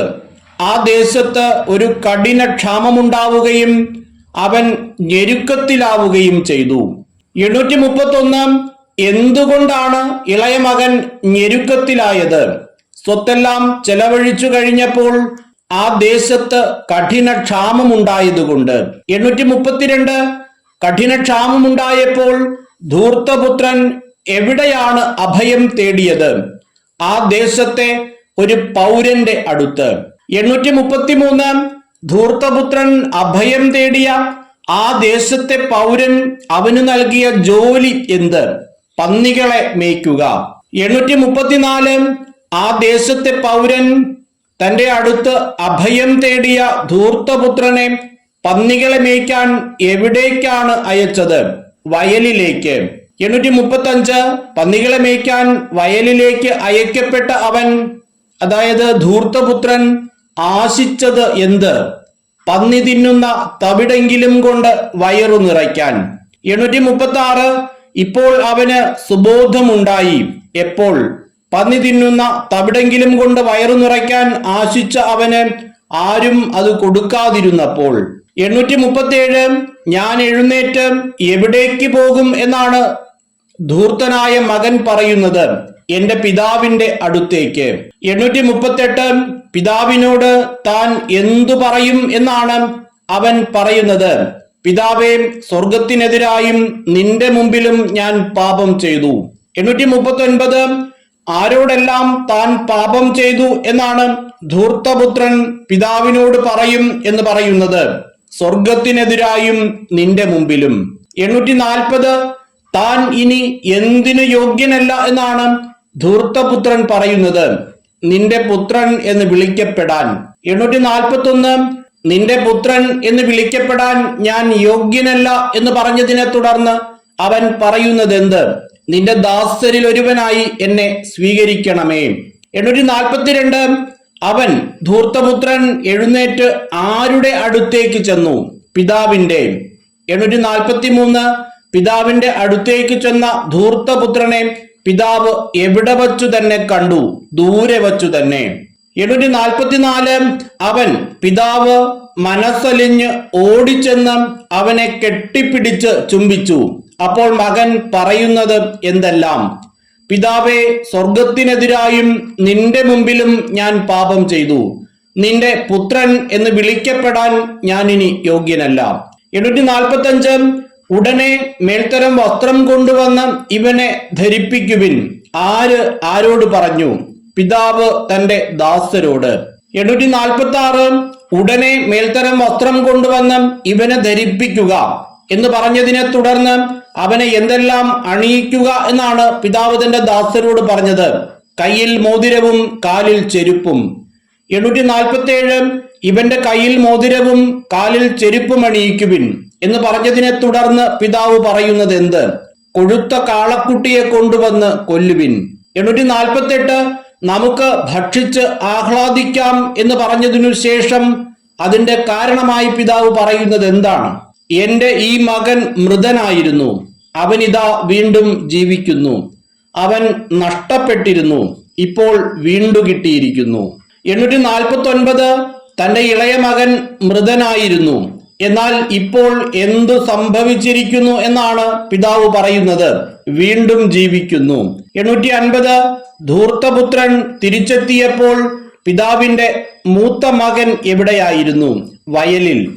851 വയലിലായിരുന്ന മൂത്ത മകൻ തിരിച്ചു വരുമ്പോൾ എവിടെ എത്തിയപ്പോഴാണ് സംഗീതത്തിന്റെയും നൃത്തത്തിന്റെയും ശബ്ദം കേട്ടത്? വീടിനടുത്തു വച്ച്. 852 വയലിലായിരുന്ന മൂത്ത മകൻ തിരിച്ചു വന്നപ്പോൾ വീടിനടുത്തു വച്ച് എന്താണ് കേട്ടത്? സംഗീതത്തിന്റെയും നൃത്തത്തിന്റെയും ശബ്ദം. 853 സംഗീതത്തിന്റെയും നൃത്തത്തിന്റെയും ശബ്ദം കേട്ട് അവൻ മൂത്ത മകൻ എന്താണ് ചെയ്തത്? ഒരു വേലക്കാരനെ വിളിച്ച് കാര്യം തിരക്കി. എന്തുകൊണ്ടാണ് നിന്റെ പിതാവ് കൊഴുത്ത കാളക്കുട്ടിയെ കൊന്നിരിക്കുന്നത് എന്നാണ് വേലക്കാരൻ മൂത്ത മകനോട് പറയുന്നത്. നിന്റെ സഹോദരനെ സസുഖം തിരിച്ചു കിട്ടിയതുകൊണ്ട്. 855 നിന്റെ സഹോദരനെ സസുഖം തിരിച്ചു കിട്ടിയതുകൊണ്ട് നിന്റെ പിതാവ് കൊഴുത്ത കാളക്കുട്ടിയെ കൊന്നിരിക്കുന്നു എന്ന വേലക്കാരന്റെ മറുപടി കേട്ട് മൂത്ത മകന്റെ പ്രതികരണം എന്തായിരുന്നു? അവൻ കോപിച്ച് അകത്തു കയറാൻ വിസമ്മതിച്ചു. 856 അവൻ കോപിച്ച് അകത്തു കയറാൻ വിസമ്മതിച്ചു. ആര്? മൂത്ത മകൻ. 857 പിതാവ് പുറത്തു വന്ന് സാന്ത്വനങ്ങൾ പറഞ്ഞത് ആരോട്? മൂത്ത മകനോട്. 858 സാന്ത്വനങ്ങൾ പറഞ്ഞ പിതാവിനോട് മൂത്ത മകൻ ആദ്യം പറഞ്ഞതെന്ത്? നോക്കൂ, എത്ര വർഷമായി ഞാൻ നിനക്ക് ദാസ്യവേല ചെയ്യുന്നു. 859 മൂത്ത മകൻ പിതാവിന്റെ എന്തു ലംഘിച്ചിട്ടില്ല എന്നാണ് പറയുന്നത്? കൽപ്പന. 860 ഒരിക്കലും നിന്റെ കൽപ്പന ഞാൻ ലംഘിച്ചിട്ടില്ല എന്ന് പറഞ്ഞ മൂത്ത മകൻ തുടർന്ന് പിതാവിനോട് പറയുന്ന സംഭവം എന്താണ്? എന്റെ കൂട്ടുകാരോടൊത്ത് ആഹ്ലാദിക്കാൻ ഒരു ആട്ടിൻകുട്ടിയെ പോലും നീ എനിക്ക് തന്നില്ല. 861 വേശ്യകളോട് കൂട്ടുചേർന്ന് നിന്റെ സ്വത്തെല്ലാം ധൂർത്തടിച്ച നിന്റെ ഈ മകൻ തിരിച്ചു വന്നപ്പോൾ നീ എന്തു ചെയ്തു എന്നാണ് മൂത്ത മകൻ പിതാവിനോട് പരിഭവം പറയുന്നത്. അവന് വേണ്ടി കൊഴുത്ത കാളയെ കൊന്നിരിക്കുന്നു. 862 സ്വത്തെല്ലാം ധൂർത്തടിച്ച നിന്റെ ഈ മകൻ തിരിച്ചു വന്നപ്പോൾ അവന് വേണ്ടി നീ കൊഴുത്ത കാളയെ കൊന്നിരിക്കുന്നു എന്ന് പരിഭവം പറഞ്ഞ മൂത്ത മകനോട് പിതാവ് പറയുന്ന മറുപടി എന്ത്? മകനെ, നീ എപ്പോഴും എന്നോടുകൂടെ ഉണ്ടല്ലോ, എനിക്കുള്ളതെല്ലാം നിന്റേതാണ്. 863 നിന്റെ ഈ സഹോദരൻ മൃതനായിരുന്നു, അവനിപ്പോൾ ജീവിക്കുന്നു, നഷ്ടപ്പെട്ടിരുന്നു, ഇപ്പോൾ കണ്ടുകിട്ടിയിരിക്കുന്നു. അതിനാൽ ഇപ്പോൾ നമ്മൾ എന്തൊക്കെ ചെയ്യണം എന്നാണ് പിതാവ് മൂത്ത മകനോട് പറയുന്നത്? ആനന്ദിക്കുകയും ആഹ്ലാദിക്കുകയും വേണം. 864 ഇപ്പോൾ നമ്മൾ ആനന്ദിക്കുകയും ആഹ്ലാദിക്കുകയും വേണമെന്ന് പിതാവ് മൂത്ത മകനോട് പറയുന്നതിന്റെ കാരണം എന്ത്? നിന്റെ ഈ സഹോദരൻ മൃതനായിരുന്നു, അവനിപ്പോൾ ജീവിക്കുന്നു, നഷ്ടപ്പെട്ടിരുന്നു, ഇപ്പോൾ കണ്ടുകിട്ടിയിരിക്കുന്നു. 865 എന്ത് പുളിക്കുവോളം ചേർത്തു വച്ച പുളിപ്പ് പോലെയാണ് ദൈവരാജ്യം എന്നാണ് യേശു പഠിപ്പിച്ചത്. 3 അളവ് മാവ്. 866 ഒരു ധനവാന് ഒരു കാര്യസ്ഥനുണ്ടായിരുന്നു. ആര് ആരോട് പറഞ്ഞു? യേശു ശിഷ്യരോട്. 867 ഒരു ധനവാന് ഒരു കാര്യസ്ഥനുണ്ടായിരുന്നു. അവൻ എന്തു ചെയ്യുന്നു എന്ന പരാതിയാണ് യജമാനന് ലഭിച്ചത്. സ്വത്ത് ദുർവ്യയം ചെയ്യുന്നുവെന്ന്. 868 ആര് സ്വത്ത് ദുർവ്യയം ചെയ്യുന്നു എന്ന പരാതിയാണ് യജമാനന് ലഭിച്ചത്? കാര്യസ്ഥൻ. 869 നിന്നെപ്പറ്റി ഞാൻ കേൾക്കുന്നത് എന്താണ്? ആര് ആരോട് ചോദിച്ചു? യജമാനൻ സ്വത്ത് ദുർവ്യയം ചെയ്ത കാര്യസ്ഥനോട്. 870 സ്വത്ത് ദുർവ്യയം ചെയ്ത കാര്യസ്ഥനോട് യജമാനൻ എന്ത് ബോധിപ്പിക്കാനാണ് ആവശ്യപ്പെട്ടത്? കാര്യസ്ഥതയുടെ കണക്ക് ബോധിപ്പിക്കാൻ. 871 നിന്റെ കാര്യസ്ഥതയുടെ കണക്ക് ബോധിപ്പിക്കുക എന്ന് പറഞ്ഞതിനെ തുടർന്ന് അവനോട് യജമാനൻ പറയുന്നത് എന്ത്? മേലിൽ നീ കാര്യസ്ഥനായിരിക്കാൻ പാടില്ല. 872 യജമാനൻ തന്നിൽ നിന്നും എന്ത് എടുത്തു കളയുന്നതിനാൽ ഞാനിനി എന്തു ചെയ്യും എന്നാണ് കാര്യസ്ഥൻ ആത്മഗതം ചെയ്തത്. കാര്യസ്ഥത. 873 ഞാനിനി എന്തു ചെയ്യും എന്ന് കാര്യസ്ഥൻ ചിന്തിക്കാൻ കാരണമെന്ത്? യജമാനൻ കാര്യസ്ഥത തന്നിൽ നിന്നും എടുത്തു കളയുന്നതിനാൽ. 874 തനിക്ക് എന്തിനു ശക്തിയില്ല എന്നാണ് കാര്യസ്ഥൻ ചിന്തിക്കുന്നത്. കിളയ്ക്കാൻ. 875 എന്തു ചെയ്യാൻ തനിക്ക് ലജ്ജ തോന്നുന്നു എന്നാണ് കാര്യസ്ഥൻ ചിന്തിച്ചത്. ഭിക്ഷയാചിക്കാൻ. 876 ആളുകൾ എവിടെ തന്നെ സ്വീകരിക്കേണ്ടതിന് എന്തു ചെയ്യണം എന്ന് തനിക്കറിയാമെന്നാണ് സ്വത്ത് ദുർവ്യയം ചെയ്ത കാര്യസ്ഥൻ ആത്മഗതം ചെയ്തത്. തങ്ങളുടെ വീടുകളിൽ. 877 ആളുകൾ തങ്ങളുടെ വീടുകളിൽ തന്നെ സ്വീകരിക്കാൻ കാര്യസ്ഥൻ ചെയ്തത് എന്താണ്? യജമാനനിൽ നിന്നും കടം വാങ്ങിയവർ ഓരോരുത്തരെ വിളിച്ച് അവർക്ക് കടം ഇളച്ചു കൊടുത്തു. 878 യജമാനനിൽ നിന്നും കടം വാങ്ങിയവർ ഓരോരുത്തരെ വിളിച്ച് ഒന്നാമനോട് അവൻ ചോദിച്ചത് എന്ത്? നീ എന്റെ യജമാനന് എന്തു കൊടുക്കാനുണ്ട്? 879 നീ എന്റെ യജമാനന് എന്തു കൊടുക്കാനുണ്ട് എന്ന് കാര്യസ്ഥൻ യജമാനനോട് ചോദിച്ചപ്പോൾ അവൻ നൽകിയ മറുപടി എന്ത്? 100 ബത്ത് എണ്ണ. 880 100 ബത്ത് എണ്ണ യജമാനന് കൊടുക്കാനുണ്ട് എന്ന് പറഞ്ഞ ഒന്നാമനോട് കാര്യസ്ഥൻ പറഞ്ഞത് എന്ത്? ഇതാ നിന്റെ പ്രമാണം എടുത്ത് 50 ബത്ത് എന്ന് തിരുത്തി എഴുതുക. 881 ഒരു ബത്ത് എത്ര ലിറ്റർ ആണ്? 45 ലിറ്റർ. ഒരു ബത്ത് എത്ര ലിറ്റർ? 45 ലിറ്റർ. ബൈബിളിന്റെ പുറകിൽ ഒരു ബത്ത് 45 ലിറ്റർ എന്നാണ് നൽകിയിരിക്കുന്നത്. പഠന ബൈബിളിൽ 22 ലിറ്റർ എന്നാണ് നൽകിയിരിക്കുന്നത്. അതിൽ ഏതാണ് പഠിക്കേണ്ടത് എന്ന് 2 ദിവസത്തിനുള്ളിൽ തന്നെ മറ്റൊരു വീഡിയോയിൽ കൃത്യമായി പറയുന്നതായിരിക്കും. 882 സ്വത്ത് ദുർവ്യയം ചെയ്ത കാര്യസ്ഥനിൽ നിന്ന് കാര്യസ്ഥത എടുത്തു മാറ്റുമെന്ന് യജമാനൻ പറഞ്ഞപ്പോൾ യജമാനനിൽ നിന്നും കടം വാങ്ങിയ ഓരോരുത്തരെ വിളിച്ച് ഒന്നാമന് എത്ര ബത്ത് എണ്ണയാണ് അവൻ ഇളച്ചു കൊടുത്തത്? 50 ബത്ത് എണ്ണ. 883 നീ എത്ര കടപ്പെട്ടിരിക്കുന്നു എന്ന കാര്യസ്ഥന്റെ ചോദ്യത്തിന് മറ്റൊരുവൻ നൽകിയ മറുപടി എന്ത്? 100 കോർ ഗോതമ്പ്. 884 100 കോർ ഗോതമ്പ് കടപ്പെട്ടിരുന്നതാര്? മറ്റൊരുവൻ. 885 100 കോർ ഗോതമ്പ് കടപ്പെട്ടിരുന്ന മറ്റൊരുവനോട് കാര്യസ്ഥൻ പറഞ്ഞത് എന്ത്? നിന്റെ പ്രമാണമെടുത്ത് 80 കോർ എന്ന് തിരുത്തി എഴുതുക. 886 100 കോർ ഗോതമ്പ് കടപ്പെട്ടിരുന്ന മറ്റൊരുവന് കാര്യസ്ഥൻ ഇളച്ചു കൊടുത്തത് എത്ര കോർ ഗോതമ്പാണ്? 20 കോർ ഗോതമ്പ്. 887 ഒരു കോർ എത്ര ലിറ്റർ ആണ്? 450 ലിറ്റർ. പഠന ബൈബിളിൽ ഒരു കോർ 220 ലിറ്റർ എന്നാണ് പറഞ്ഞിരിക്കുന്നത്. 888 ബത്ത്, കോർ എന്നിവ എന്തു തരം അളവുകളാണ്? ദ്രവ അളവുകൾ.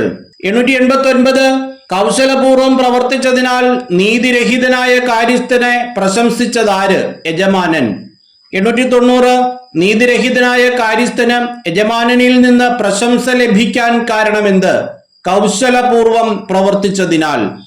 881 കൗശലപൂർവം പ്രവർത്തിച്ചതിനാൽ നീതിരഹിതനായ കാര്യസ്ഥനെ യജമാനൻ പ്രശംസിച്ചു എന്ന് പറഞ്ഞതിനെ തുടർന്ന് യേശു പറയുന്നത് എന്ത്? എന്തെന്നാൽ ഈ യുഗത്തിന്റെ മക്കൾ തങ്ങളുടെ തലമുറയിൽ വെളിച്ചത്തിന്റെ മക്കളെക്കാൾ ബുദ്ധിശാലികളാണ്. 892 തങ്ങളുടെ തലമുറയിൽ വെളിച്ചത്തിന്റെ മക്കളെക്കാൾ ബുദ്ധിശാലികളായതാര്?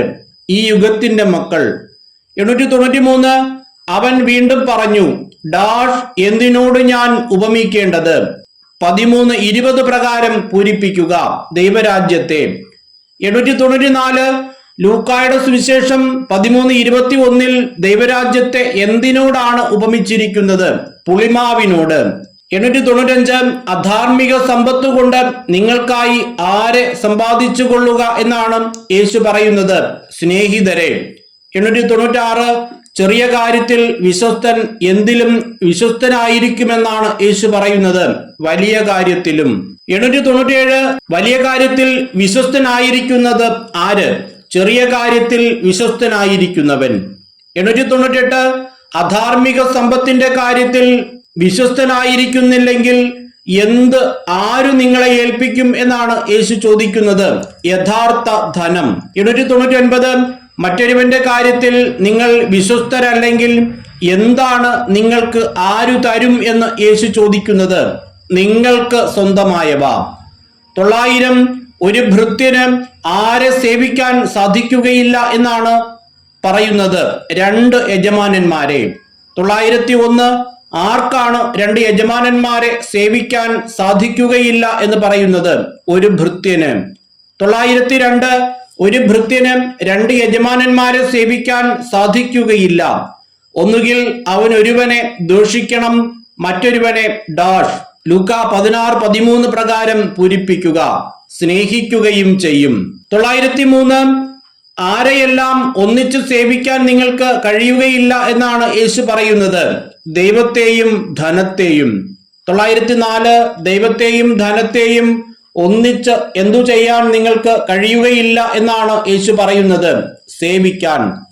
905 ദൈവത്തെയും ധനത്തെയും ഒന്നിച്ചു സേവിക്കാൻ നിങ്ങൾക്ക് കഴിയുകയില്ല എന്ന് യേശു പറഞ്ഞപ്പോൾ അവിടുത്തെ പുച്ഛിച്ചത് ആര്? പണക്കൊതിയരായ ഫരിസേയർ. 906 യേശു പണക്കൊതിയരായ ഫരിസേയരോട് എന്താണ് പറഞ്ഞത്? മനുഷ്യരുടെ മുമ്പിൽ നിങ്ങൾ നിങ്ങളെ തന്നെ നീതീകരിക്കുന്നു, എന്നാൽ ദൈവം നിങ്ങളുടെ ഹൃദയങ്ങളെ അറിയുന്നു. 907 ആര് നിങ്ങളുടെ ഹൃദയങ്ങളെ അറിയുന്നു എന്നാണ് യേശു പണക്കൊതിയരായ ഫരിസേയരോട് പറഞ്ഞത്? ദൈവം. 908 ഒരുവൻ തന്റെ തോട്ടത്തിൽ പാകിയ കടുകുമണി വളർന്ന് മരമായി തീർന്നപ്പോൾ അതിന്റെ ശാഖകളിൽ ചേക്കേറിയത് ആര്? ആകാശത്തിലെ പക്ഷികൾ. 909 മനുഷ്യർക്ക് ഉത്കൃഷ്ടമായത് ദൈവദൃഷ്ടിയിൽ എന്താണ്? നികൃഷ്ടമാണ്. 910 മനുഷ്യരുടെ മുമ്പിൽ നിങ്ങൾ നിങ്ങളെ തന്നെ നീതീകരിക്കുന്നു. ആരെ നീതീകരിക്കുന്ന കാര്യമാണ് ഇവിടെ പറയുന്നത്? പണക്കൊതിയരായ ഫരിസേയർ, അവരെ തന്നെ. 911 മനുഷ്യരുടെ മുമ്പിൽ തങ്ങളെ തന്നെ നീതീകരിക്കുന്ന അവരുടെ ഹൃദയങ്ങളെ അറിയുന്നത് ആര്? ദൈവം. 912 ദൈവം നിങ്ങളുടെ ഹൃദയങ്ങളെ അറിയുന്നു എന്ന് യേശു പറഞ്ഞത് ആരോട്? പണക്കൊതിയരായ ഫരിസേയരോട്. 913 നിയമവും പ്രവാചകന്മാരും ആരുവരെ ആയിരുന്നു എന്നാണ് യേശു പറയുന്നത്? യോഹന്നാൻ വരെ. 914 യോഹന്നാൻ വരെ ആയിരുന്നു എന്ന് യേശു പറഞ്ഞിരിക്കുന്നത് എന്താണ്? നിയമവും പ്രവാചകന്മാരും. 915 നിയമവും പ്രവാചകന്മാരും യോഹന്നാൻ വരെ ആയിരുന്നു. അതിനുശേഷം എന്താണ് എന്നാണ് യേശു പറഞ്ഞിരിക്കുന്നത്? ദൈവരാജ്യത്തിന്റെ സുവിശേഷം പ്രസംഗിക്കപ്പെടുന്നു. 916 ദൈവരാജ്യത്തിന്റെ സുവിശേഷം പ്രസംഗിക്കപ്പെട്ടതെന്ന്? നിയമത്തിനും പ്രവാചകന്മാർക്കും ശേഷം. 917 എല്ലാവരും ബലം പ്രയോഗിച്ച് പ്രവേശിക്കുന്നത് എവിടെ? ദൈവരാജ്യത്തിൽ. 918 ദൈവരാജ്യത്തിൽ എല്ലാവരും പ്രവേശിക്കുന്നത് എങ്ങനെ? ബലം പ്രയോഗിച്ച്. 919 നിയമത്തിലെ എന്ത് അസാധുവാകുന്നതിനേക്കാൾ എളുപ്പം ആകാശവും ഭൂമിയും അപ്രത്യക്ഷമാകുന്നതാണ് എന്നാണ് യേശു പറയുന്നത്. ഒരു പുള്ളിയെങ്കിലും. 920 നിയമത്തിലെ ഒരു പുള്ളിയെങ്കിലും അസാധുവാകുന്നതിനേക്കാൾ എളുപ്പം എന്താണ്? ആകാശവും ഭൂമിയും അപ്രത്യക്ഷമാകുന്നത്. 921 വ്യഭിചാരം ചെയ്യുന്നു എന്ന് പറഞ്ഞിരിക്കുന്ന 2 പേർ ആരെല്ലാം? ഭാര്യയെ ഉപേക്ഷിച്ച് മറ്റൊരുവളെ വിവാഹം ചെയ്യുന്നവനും ഭർത്താവ് ഉപേക്ഷിച്ചവളെ വിവാഹം ചെയ്യുന്നവനും. 922 ആരെ വിവാഹം ചെയ്യുന്നവനാണ് വ്യഭിചാരം ചെയ്യുന്നു എന്ന് പറഞ്ഞിരിക്കുന്നത്? ഭർത്താവ് ഉപേക്ഷിച്ചവളെ. 923 ഭാര്യയെ ഉപേക്ഷിച്ച് മറ്റൊരു വിവാഹം ചെയ്യുന്നവൻ എന്തു ചെയ്യുന്നു? വ്യഭിചാരം ചെയ്യുന്നു. 924 ഭാര്യയെ ഉപേക്ഷിച്ച് മറ്റൊരുവളെ വിവാഹം ചെയ്യുന്നവനും ഭർത്താവ് ഉപേക്ഷിച്ചവളെ വിവാഹം ചെയ്യുന്നവനും എന്തു ചെയ്യുന്നു? വ്യഭിചാരം ചെയ്യുന്നു. ലൂക്ക 16 അധ്യായത്തിന്റെ 2ാമത്തെ തലക്കെട്ട് ധനവാനും ലാസറും. 926 ചെമന്ന പട്ടും മൃദുല വസ്ത്രങ്ങളും ധരിക്കുകയും എന്നും സുഭിക്ഷമായി ഭക്ഷിച്ച് ആനന്ദിക്കുകയും ചെയ്തിരുന്നു എന്ന് പറഞ്ഞിരിക്കുന്നത് ആരെപ്പറ്റി? ഒരു ധനവാനെ പറ്റി. 927 ഒരു ധനവാൻ ധരിച്ചിരുന്നത് എന്ത്? ചെമന്ന പട്ടും മൃദുല വസ്ത്രങ്ങളും. 928 ധനവാൻ ഭക്ഷിച്ചിരുന്നത് എങ്ങനെ? സുഭിക്ഷമായി. 929 ചമന്ന പട്ടും മൃദുല വസ്ത്രങ്ങളും ധരിക്കുകയും എന്നും സുഭിക്ഷമായി ഭക്ഷിക്കുകയും ചെയ്ത് ധനവാൻ ചെയ്തിരുന്നത് എന്ത്? ആനന്ദിക്കുകയും ചെയ്തിരുന്നു.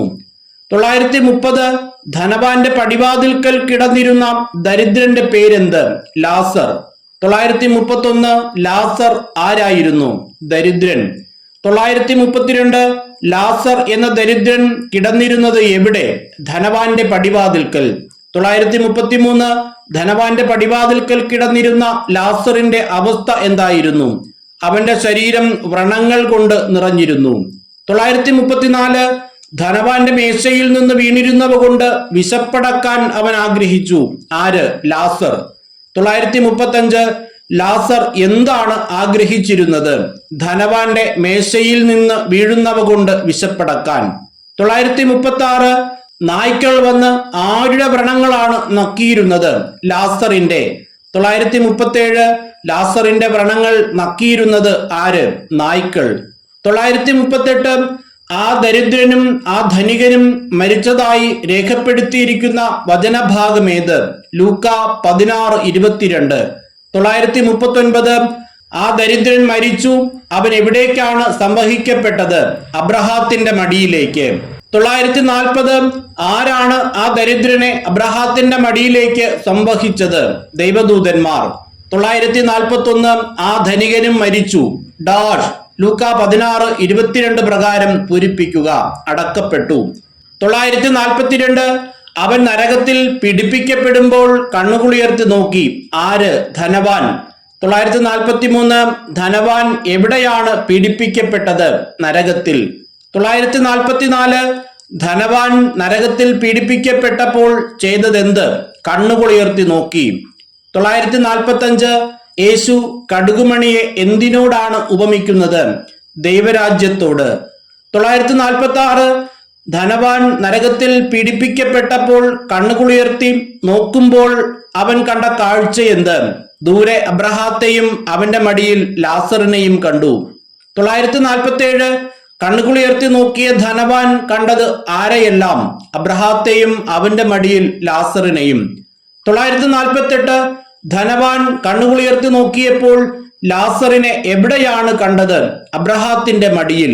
949 ദൂരെ അബ്രഹാത്തെയും അവന്റെ മടിയിൽ ലാസറിനെയും കണ്ടപ്പോൾ ധനവാൻ വിളിച്ചു പറഞ്ഞതെന്ത്? പിതാവായ അബ്രഹാമേ, എന്നിൽ കനിയണമേ. 950 ധനവാൻ അബ്രഹാത്തെ സംബോധന ചെയ്തത് എങ്ങനെ? പിതാവായ അബ്രഹാമേ. 951 പിതാവായ അബ്രഹാമേ, എന്നിൽ കനിയണമേ എന്ന് വിളിച്ചു പറഞ്ഞ ധനവാൻ തുടർന്ന് പറയുന്നത് എന്ത്? തന്റെ വിരൽത്തുമ്പ് വെള്ളത്തിൽ മുക്കി എന്റെ നാവ് തണുപ്പിക്കാനായി ലാസറിനെ അയക്കണമേ. ഞാൻ ഈ അഗ്നിജ്വാലയിൽ കിടന്ന് യാതന അനുഭവിക്കുന്നു. 952 ലാസറിനെ എന്തിന് അയക്കണം എന്നാണ് ധനവാൻ അബ്രഹാത്തോട് അപേക്ഷിക്കുന്നത്? അവന്റെ വിരൽത്തുമ്പ് വെള്ളത്തിൽ മുക്കി എന്റെ നാവ് തണുപ്പിക്കാനായി. 953 താൻ എങ്ങനെ യാതന അനുഭവിക്കുന്നു എന്നാണ് ധനവാൻ അബ്രഹാത്തോടും പറയുന്നത്? ഈ അഗ്നിജ്വാലയിൽ കിടന്ന്.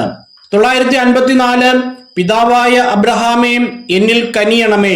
ആര് ആരോട് എവിടെ വച്ച് അപേക്ഷിച്ചു? ധനവാൻ അബ്രഹാത്തോട് അഗ്നിജ്വാലയിൽ കിടന്ന് യാതന അനുഭവിക്കുമ്പോൾ. 955 അഗ്നിജ്വാലയിൽ കിടന്ന് യാതന അനുഭവിക്കുന്ന ധനവാൻ അബ്രഹാത്തോട് നടത്തുന്ന അപേക്ഷയ്ക്ക് അബ്രഹാം അവന് നൽകുന്ന മറുപടി എന്ത്? നീ ഓർമ്മിക്കുക, നിനക്ക് ജീവിതകാലത്ത് എല്ലാ സുഖസൗകര്യങ്ങളും ലഭിച്ചിരുന്നു, ലാസറിനോ കഷ്ടതകളും. ഇപ്പോൾ അവനിവിടെ ആനന്ദിക്കുകയും നീ വേദന അനുഭവിക്കുകയും ചെയ്യുന്നു. 956 ധനവാന് എപ്പോൾ എല്ലാ സുഖസൗകര്യങ്ങളും ലഭിച്ചിരുന്നു എന്നാണ് അബ്രഹാം പറയുന്നത്? ജീവിതകാലത്ത്. 957 ജീവിതകാലത്ത് ധനവാന് എന്താണ് ലഭിച്ചിരുന്നത്? എല്ലാ സുഖസൗകര്യങ്ങളും. 958 ജീവിതകാലത്ത് എല്ലാ സുഖസൗകര്യങ്ങളും ലഭിച്ചിരുന്നത് ആർക്ക്? ധനവാന്. 959 ജീവിതകാലത്ത് ലാസറിന് ലഭിച്ചിരുന്നത് എന്തെന്നാണ് അബ്രഹാം പറയുന്നത്? കഷ്ടതകൾ. 960 ജീവിതകാലത്ത് കഷ്ടതകൾ ലഭിച്ചിരുന്നത് ആർക്ക്? ലാസറിന്. 961 ഇപ്പോൾ അവൻ ഇവിടെ ആനന്ദിക്കുകയും നീ വേദന അനുഭവിക്കുകയും ചെയ്യുന്നു. ആര് ആരോട് പറഞ്ഞു? അബ്രഹാം ധനവാനോട്. 962 ഇപ്പോൾ അവൻ ഇവിടെ ആനന്ദിക്കുകയും നീ വേദന അനുഭവിക്കുകയും ചെയ്യുന്നു. ഇവിടെ സൂചിപ്പിക്കുന്ന അവൻ, നീ എന്നിവർ ആര്? അവൻ ലാസർ, നീ ധനവാൻ. 963 ഇപ്പോൾ വേദന അനുഭവിക്കുന്നതാര്? നീ, അതായത് ധനവാൻ. 964 ഞങ്ങൾക്കും നിങ്ങൾക്കും മധ്യേ ഒരു വലിയ ഗർത്തവും സ്ഥാപിക്കപ്പെട്ടിരിക്കുന്നു. ഇവിടെ നിന്നും നിങ്ങളുടെ അടുത്തേക്കോ അവിടെ നിന്ന് ഞങ്ങളുടെ അടുത്തേക്കോ വരാൻ ആഗ്രഹിക്കുന്നവർക്ക് അത് സാധിക്കുകയില്ല. ഇത് ആര് ആരോട് പറഞ്ഞതാണ്? അബ്രഹാം അഗ്നിജ്വാലയിൽ കിടന്ന് യാതന അനുഭവിക്കുന്ന ധനവാനോട്. 965 ഞങ്ങൾക്കും നിങ്ങൾക്കും മധ്യേ എന്ത് സ്ഥാപിക്കപ്പെട്ടിരിക്കുന്നു എന്നാണ് അബ്രഹാം നരകത്തിൽ യാതന അനുഭവിക്കുന്ന ധനവാനോട് പറഞ്ഞത്? വലിയ ഗർത്തം. 966 ഞങ്ങൾക്കും നിങ്ങൾക്കും മധ്യേ ഒരു വലിയ ഗർത്തവും സ്ഥാപിക്കപ്പെട്ടിരിക്കുന്നു. ഇവിടെ പറയുന്ന ഞങ്ങളും നിങ്ങളും ആര്?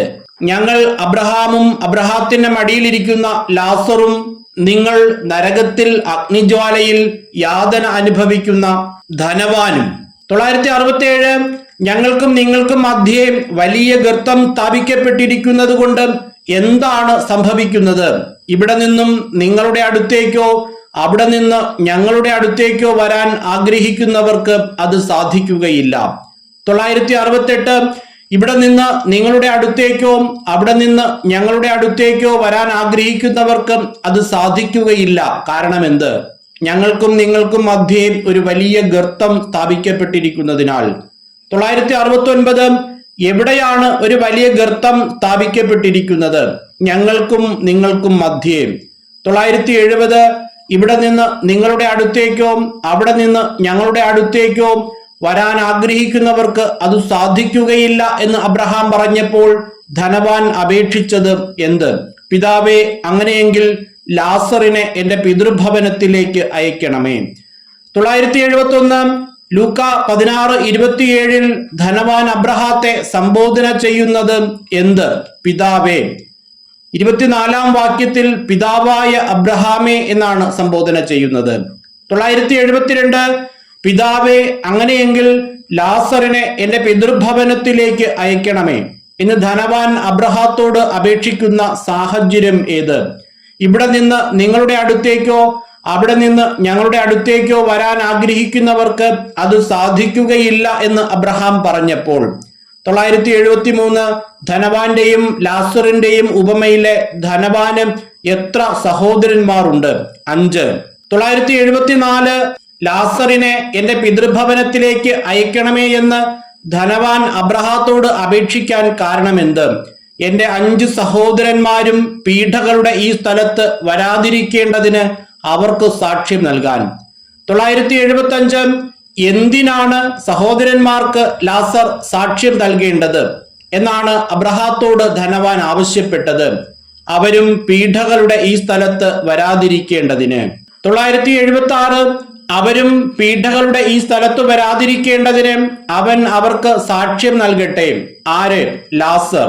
977 തന്റെ 5 സഹോദരന്മാരും പീഠകളുടെ ഈ സ്ഥലത്ത് വരാതിരിക്കേണ്ടതിന് അവർക്ക് സാക്ഷ്യം നൽകാൻ ലാസറിനെ പിതൃഭവനത്തിലേക്ക് അയക്കണമെന്ന് അപേക്ഷിക്കുന്ന ധനവാന് അബ്രഹാം നൽകുന്ന മറുപടി എന്ത്? അവർക്ക് മോശയും പ്രവാചകന്മാരുമുണ്ടല്ലോ, അവരുടെ വാക്കുകൾ കേൾക്കട്ടെ. 978 ലൂക്കായുടെ സുവിശേഷം 13:19 ദൈവരാജ്യത്തെ എന്തിനോടാണ് ഉപമിച്ചിരിക്കുന്നത്? ഒരുവൻ തന്റെ തോട്ടത്തിൽ പാകിയ കടുകുമണിയോട്. 979 അവർക്ക് ആരുണ്ടല്ലോ എന്നാണ് അബ്രഹാം ധനവാനോട് പറയുന്നത്? മോശയും പ്രവാചകന്മാരും. 980 അവർക്ക് മോശയും പ്രവാചകന്മാരും ഉണ്ടല്ലോ, അവരുടെ വാക്കുകൾ കേൾക്കട്ടെ. ആരെക്കുറിച്ചാണ് അബ്രഹാം ഇങ്ങനെ പറയുന്നത്?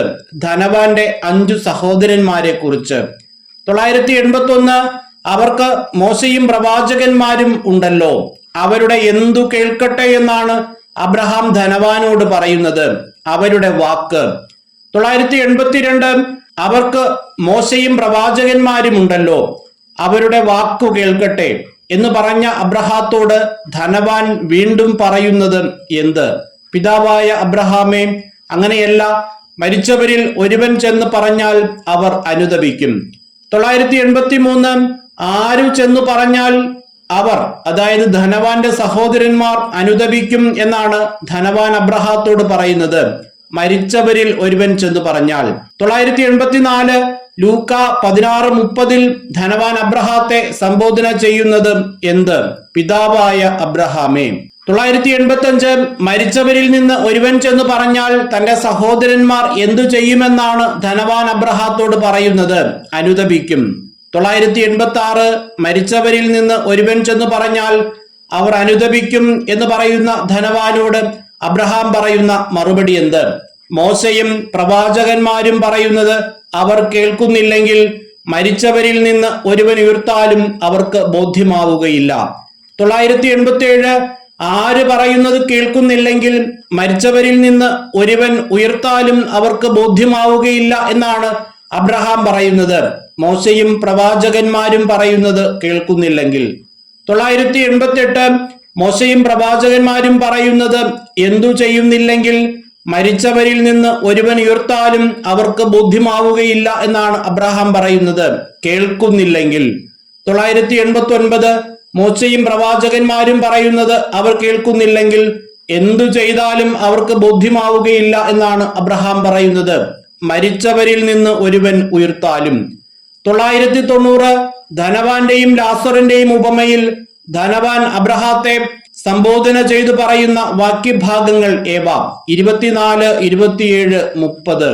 991 സാബത്തു ദിവസം എന്തു പാടില്ല എന്നാണ് സിനഗോഗ് അധികാരി പറയുന്നത്? രോഗശാന്തി നേടുക. 992 സാബത്തിൽ രോഗശാന്തി നേടിയ ജനങ്ങളോട് കോപിച്ച സിനഗോഗ് അധികാരിയെ യേശു എപ്രകാരമാണ് സംബോധന ചെയ്തത്?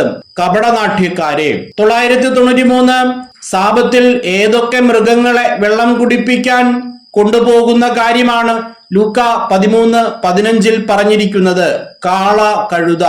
994 കപടനാട്യക്കാരെ, നിങ്ങൾ ഓരോരുത്തരും സാബത്തിൽ കാളയെയോ കഴുതയെയോ തൊഴുത്തിൽ നിന്ന് അഴിച്ച് വെള്ളം കുടിപ്പിക്കാൻ കൊണ്ടുപോകുന്നില്ലേ എന്ന് ചോദിച്ച ശേഷം തുടർന്ന് യേശു ചോദിക്കുന്ന ചോദ്യം എന്ത്?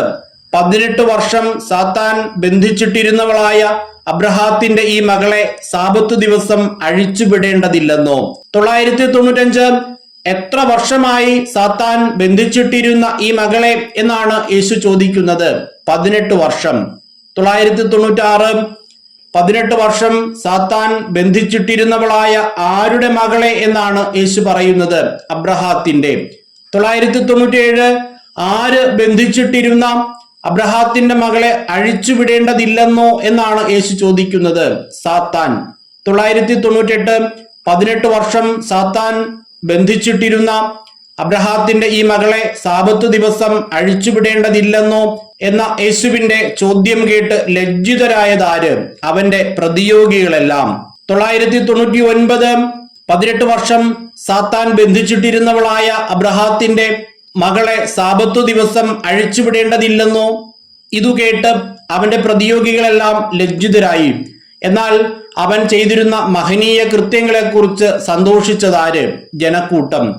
ലൂക്കായുടെ സുവിശേഷം 13-ാം അധ്യായത്തിലെ 4-ാമത്തെ തലക്കെട്ട് കടുകുമണിയും പുളിമാവും. ഇങ്ങനെ 1000 ചോദ്യങ്ങളാണ് ലൂക്കായുടെ സുവിശേഷത്തിലെ മുഴുവൻ ഭാഗങ്ങളിൽ നിന്നായി മുഴുവൻ ചോദ്യോത്തരങ്ങളായി തയ്യാറാക്കിയിരിക്കുന്നത്. ആകെ 2800 ചോദ്യങ്ങളാണ് വീഡിയോയിൽ തയ്യാറാക്കിയിട്ടുള്ളത്. 9 വീഡിയോകളിലാണ് അത് തയ്യാറാക്കിയിട്ടുള്ളത്. ഈ 9 വീഡിയോകളും ക്ലബ് ചെയ്ത് ഒരു വീഡിയോയായി ചെയ്യാൻ ശ്രമിക്കുകയാണ്. കഴിയുമോ എന്ന് അറിയില്ല. ഏകദേശം 10 മണിക്കൂർ സമയമുണ്ടാകും. ആദ്യം മുതലേ പഠിച്ചു വന്ന ആളുകൾക്ക് ഒന്നുകൂടി എല്ലാം റിവൈസ് ചെയ്യുന്നതിനും ഈ ദിവസങ്ങളിൽ പഠിച്ചു തുടങ്ങിയ ആളുകൾക്ക് ആ വീഡിയോ 4-5 തവണ ആവർത്തിച്ചു കേട്ടാൽ ഒരു 85-90 മാർക്ക് വരെ വാങ്ങാനും സാധിക്കുന്നതായിരിക്കും. എല്ലാവരും നന്നായി പഠിക്കുക. ചാനൽ സബ്സ്ക്രൈബ് ചെയ്യുക. എങ്കിൽ മാത്രമേ തുടർന്ന് അപ്ലോഡ് ചെയ്യുന്ന വീഡിയോസിന്റെ നോട്ടിഫിക്കേഷൻ നിങ്ങൾക്ക് കൃത്യമായി ലഭിക്കുകയുള്ളൂ. എല്ലാവർക്കും വിജയാശംസകളും ഒപ്പം എല്ലാവിധ ദൈവാനുഗ്രഹങ്ങളും നേർന്നുകൊണ്ട് നിർത്തുന്നു. നന്ദി.